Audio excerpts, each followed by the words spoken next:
Hey, you guys, we have made it to video number 30 out of 30. Over the last 30 days, I have been sharing 30 things that I have learned in the last 10 years of photography.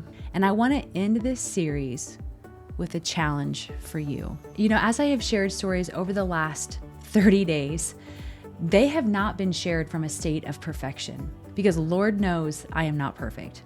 You know, in fact, some of these lessons are very raw, they're very real, they are still unfolding. Like I am in the middle of walking through them now because we will never, ever stop learning and growing. There will always be ups, there will always be downs. And you know, this has been such a really good exercise for me. It's really been healthy for me to do because I've been able to see all of the ups and the downs and how all of those together have led me to the point where I am now.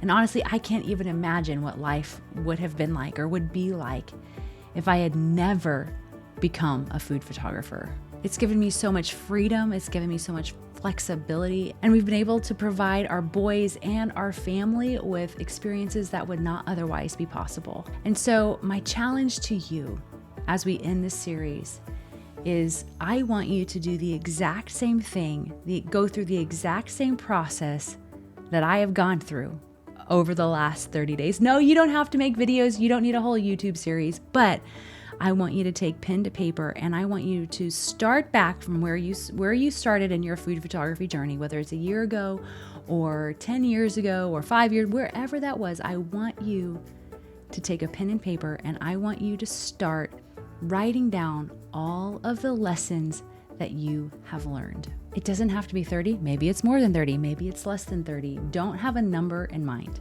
Okay, don't put a number in mind. So whenever I first had this idea, I thought, do I even have 30 lessons that I have learned over the last 10 years? Is there that many lessons? I thought maybe it was a bit ambitious, but as I sat down and started mapping this out and writing them out, I couldn't believe how easy it came to me. There's been a lot of lessons. And as I have worked through them and as I have planned scripts for them and I thought about them, man, I have had so many light bulb moments.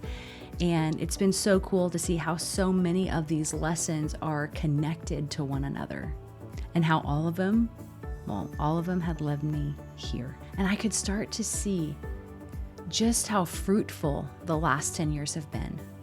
And I thought back and I thought, oh my gosh, I actually have come really far. Sometimes it doesn't feel like it.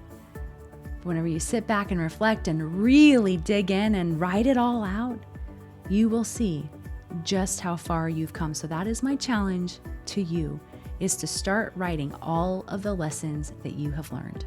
Reflect on them, celebrate them, and embrace them. And if you're not yet a food photographer and you are wondering if this is the next best step for you, you know, maybe you saw one of our ads and you're curious, you went to Google and you were like, okay, is this real? Is Pretty Focus real? Is this a real thing? Well, I assure you, it is real. You know, Kim, she was working for corporate America, and when her son was born, she wanted a way that she could make some money working at home while she was able to raise him. Now, 4 boys later, she's still working at home for food bloggers. She's been able to work as much or as little as she wants, as life has allowed her. And you know, Julia, she's in her early 20s and she wanted a flexible career that would allow her to work from home. Brittany and Amber wanted to homeschool their kids, but they still wanted to be able to contribute to their family's finances and do so in a way that allowed them to stay true to their family values. You know, Redonda is an empty nester, and after over 30 years of being a medical transcriptionist, she shifted careers to food photography and has a new sense of purpose and a new career doing something that she loves.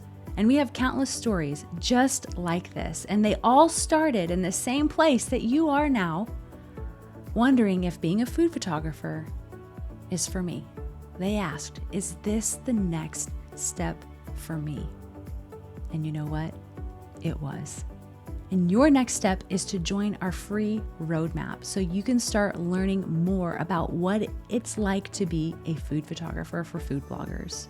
Jump into the content, dive into the community. It's an easy step because it's free. You have nothing to lose. All you have to do is just click the link in the description.